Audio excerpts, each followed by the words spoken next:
Bonjour à tous. L'objectif de notre leçon de maths aujourd'hui, c'est de connaître et de savoir utiliser les unités de mesure de masse. Tu es prêt? Alors c'est parti.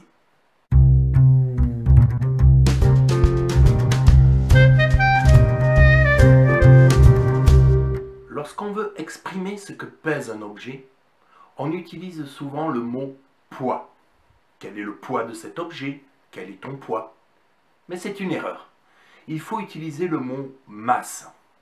En mathématiques, nous allons désormais utiliser uniquement et définitivement le mot masse.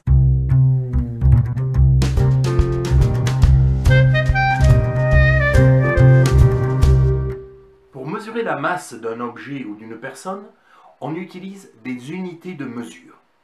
Tu en connais déjà certaines que tu utilises dans la vie de tous les jours. Alors je te propose un petit exercice. Prends un crayon et un papier et écris toutes les unités de mesure de masse que tu connais déjà. Pour cela, tu mets la vidéo en pause en appuyant sur la barre espace. Bien sûr, n'oublie pas de revenir à la vidéo en appuyant à nouveau sur la barre espace. A tout de suite.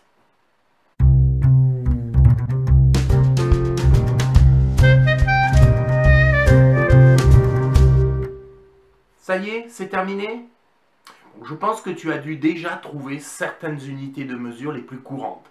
Le kilogramme, le gramme, peut-être la tonne ou le milligramme. C'est très bien. Mais sache qu'il en existe beaucoup d'autres que nous allons voir ensemble. On va classer les unités de mesure de masse en deux catégories.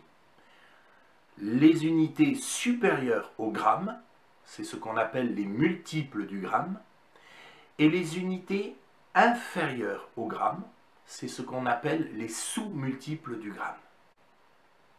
Parmi les multiples du gramme, on va trouver le décagramme, l'hectogramme, le kilogramme, le quintal et la tonne. Dans la catégorie des sous-multiples du gramme, on va trouver le décigramme, le centigramme et le milligramme.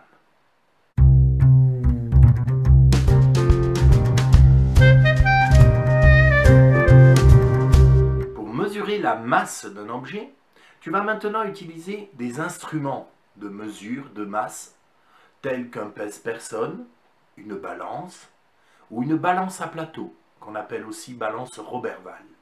Mais il faut savoir utiliser le bon instrument au bon moment. Pour peser une personne comme moi, par exemple, tu ne vas pas utiliser une balance de cuisine, ni une balance à plateau, mais plutôt un pèse-personne. Si tu veux peser un objet tel qu'une brosse à dents, tu ne vas pas utiliser un pèse-personne, mais plutôt une balance de cuisine ou une balance à plateau.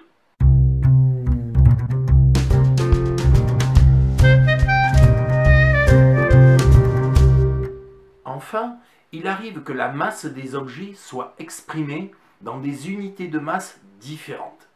C'est ce qui se passe dans cet exemple. Si je veux additionner ces mesures, ou les comparer, les ranger par ordre croissant ou décroissant, il va falloir que je les convertisse dans une même unité. Et pour cela, je vais utiliser un tableau de conversion.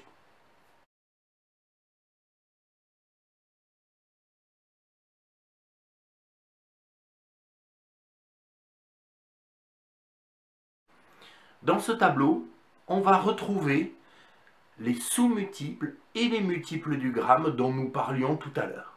Attention, il n'existe pas de mot pour désigner une dizaine de kilos, mais la colonne existe quand même.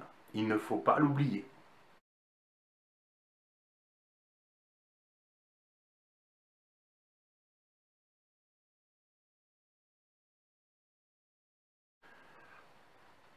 Pour comparer deux mesures de masse, on va placer le chiffre des unités dans la colonne qui correspond à cette unité.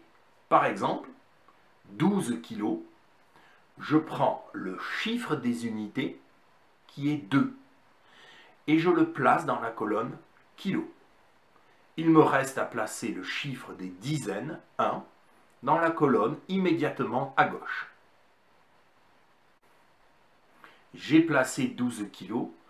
Maintenant, si je veux comparer avec des grammes, je vais rajouter les zéros jusqu'à la colonne grammes.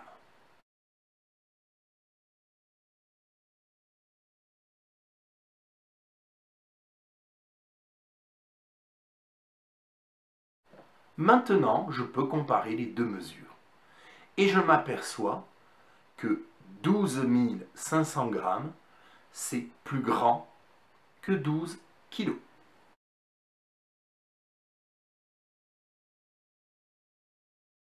Il nous reste maintenant à nous entraîner en classe avec des exercices et des problèmes mathématiques. Tu trouveras sur l'ENT, dans la rubrique médiathèque mathématiques, un tableau de conversion de masse complet qui te permettra de t'entraîner plus facilement. Pour toute question, tu utilises la messagerie de l'ENT et je te répondrai au plus vite. Et puis nous en reparlons bien sûr en classe mardi prochain. Bonne journée et puis en attendant, porte-toi bien.